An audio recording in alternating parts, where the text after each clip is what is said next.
What up? It's Donnie Ray. Welcome back to my channel. Today,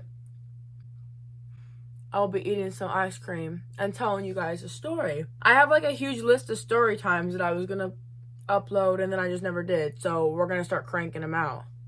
This is what I'm doing instead of... Dude, it's all over my face. This is what I'm doing instead of writing my English essay.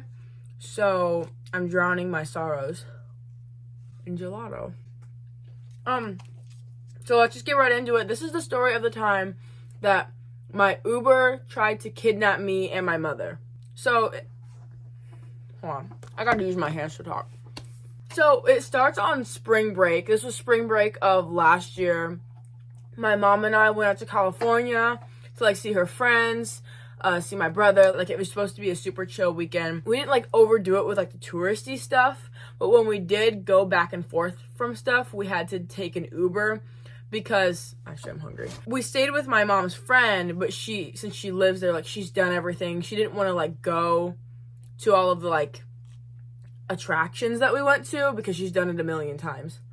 So, we Ubered maybe twice, and we had a good experience with Uber so far. Like, we hadn't Ubered a lot, but we had to take an Uber from the airport. He had, like, great ratings. It was, like, props for great music, sweet ride, whatever. And it was great. He barely talked. It was, right? And I was like, dang, like, okay, Uber. I got a little bit too confident, right? So, here we are, my mother and I, and we were in, like, downtown San Diego, right? Which is already a little sketch. It was, like, Palm Beach, I think. There's a lot of homeless, a lot of shadier people around, but the area that we were in was pretty dense with people, so we weren't super, like, scared. We were at the Whaley House. I think that's how you say it. It's, like, one of the most haunted houses in America, right? We signed up to take this tour. We got scheduled for one of the last tours of the night. So we go through this tour. It's pretty chill. Like, it's not super scary. The scarier thing is the people outside of the hotel, honestly, or house, whatever.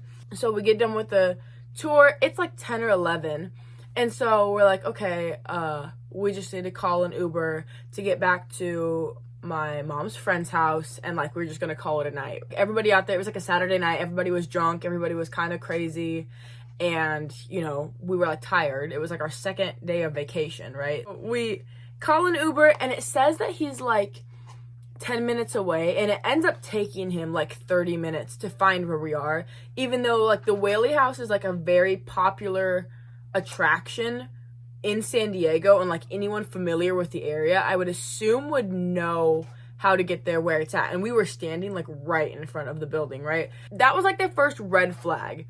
And I should have known. I've watched enough Tana Mojo story times to know when this Uber is going to be tragic, right? But I was like, it's not gonna happen to me. Hold that thought. So finally the guy comes, and it's like, keep in mind, this is my mother on her phone. She's like trying to figure out, like, the license plate and everything like that. And the license plate matches up. It's the same car. But my mom is like, looks at the guy, and she's like, I think it's a different guy. But it was so dark outside, you couldn't really see. It was like, we couldn't tell if it was the right guy, but it was the same car. So we just got in. It was an older guy, and we were like, meh, he's old, he's fine. But we were wrong. Sometimes I forget that old people can be devious too. Like, I know I'm gonna be a devious old person. It just doesn't, like, dawn on me that, like, anybody old isn't gonna just offer me, like, candy out of their pocket, you know? So my mom's friend lives right by the beach. It's not super hard to find because it's right by a strip area where there's a lot of shops, right? So it's near a very popular area in San Diego, so it should not be hard to find. But the guy seemed to be really struggling with the address, so we started asking him, like, do you need help? Like, do you know how to get there? Are you familiar? And he wasn't really answering with us. Like, he was mumbling a little bit, which I thought was odd, because even the really antisocial guy that picked us up from the airport, like, he could carry a conversation. It was just clear that he didn't want to, which, like, I respect that. We kept asking him more questions until we realized that this man didn't speak English. We're already going down the road in some direction, and this man doesn't speak English, which I'm not gonna get super mad about that. I don't care. But I need you to get me from point A to point B. And now I cannot talk to you. The accent that he had sounded fake for reference, right? So it's starting to just like not add up. Like, it is a different guy. He supposedly doesn't like speak English, and he's just taking us in whatever direction, even though like the map on his phone is like keeps telling him he's going the wrong way, right? Also, for a little bit more context, San Diego is about 15 minutes from the border. So if you're gonna get kidnapped or trafficked, that's where it's gonna happen. And I know I watch too much Criminal Minds, so I'm starting off paranoid, but it's like all this stuff is happening and I'm like, oh my god, I'm gonna die. So to get to my mom's friend's house, it's like not off roads, but it's chill roads the whole way there, if that makes sense. So you wouldn't need to go on the interstate or anything like that, as far as I know. I don't know how streets work, but you shouldn't be going on an interstate. You could go on a highway. Is that right? I don't know. You shouldn't be going on one of those really big roads. But he's starting to go off and exit, and that's when we're like, oh my god, like, he has no idea where he's taking us. Either that or he does know where he's taking us and it's not where we're supposed to be going, right? So we're like, hey, excuse me, this isn't the right place to go. My mom is like, we can just pull up directions or I can help you get there, whatever. He puts his hand up, like, in the space, because we're both in the back seat. He puts his hand up and he's like, let me drive. And he says that in English. So, like, we know he speaks English, but it just sounded very broken. So maybe it was a real accent. I don't know. But he was like, please just let me drive. Like, stop talking. And so we both look at each other and we're like, oh my god. So my mom pulls up the directions on her phone to like confirm that like he's going in the opposite direction, like a way that we absolutely should not be going. And so she's like, hey, like, I think you took a wrong turn. You need to be going this way. And he says, stop talking. I need to focus on the road. I need to focus on the road, but he's taking us to the wrong place. And so, this makes me so mad all over again, because like this man was extremely rude. Like, even if he wasn't a kidnapper, extremely rude. I know Uber isn't known for their customer service, but oh my god, this man had me. He's literally like communicating in 2 to 3 word sentences whenever we tell him where to go. Like, my mom didn't stop talking, and I'm like, oh my god, you're gonna get us killed. But he was like responding in very like broken sentences, but kind of going like, like brushing us off and not listening to where we're going. After he blew up at us though, he got off the interstate and like started going in the right direction. So we're like, okay, maybe he took a wrong turn. He was like getting defensive or whatever, and it's fine. Like, now he's going in the right direction. So we kind of took a deep breath and we chilled out. By this time, like, what should have been like a 25-minute drive has been like 45 minutes. He makes it to the right neighborhood, right? Like, we're by the beach, we're kind of by the strip mall area. Like, we know that we're close enough where if something really bad happened, like, we could probably walk to her house. So there's 2 parts to this neighborhood, right? One is houses. They're a little bit nicer. I got so mad I stopped eating my ice cream. The houses are a little bit nicer. They're a little bit bigger. That's where her friend lived. And then the other side, they're duplexes, and most of them are nice. And then you start getting into some of the run-down ones as you get closer to the beach. And that's where he was taking us, and kind of circling in this area, because we circled around the same block at least 3 times, because he seemed confused. But was he?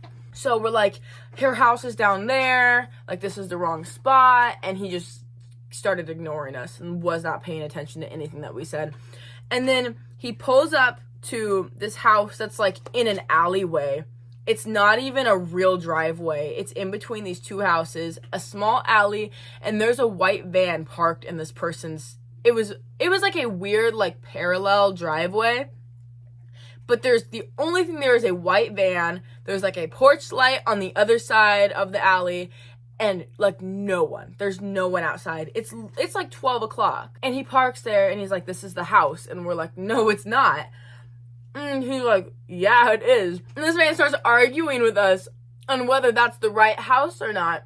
And it's like, we almost get out and walk, but we're like, walking in that area at that time of the night was equally as dangerous as staying in the car. By this time, my mom has her friend on the phone, and so her friend is even louder than she is, and so she's like yapping on the phone, saying, you need to go this way, da da da da da da da. And this man is visibly angry, like he's getting fed up with us. You know, some Uber drivers do this to like rank up the time so you have to pay them more if they go the wrong way. But at this point, it's like we're in the same neighborhood. Like that would have made sense if you would have stayed on the interstate. But we're in the neighborhood and you're trying to drop us off by a van. So I'm starting to get a different idea. So we're trying to communicate the directions that we're getting on the phone to him. He finally moves on from the house though. My mom puts her on speaker and he's like, you guys need to be quiet. And like shushes us, does the little hand thing again. Oh,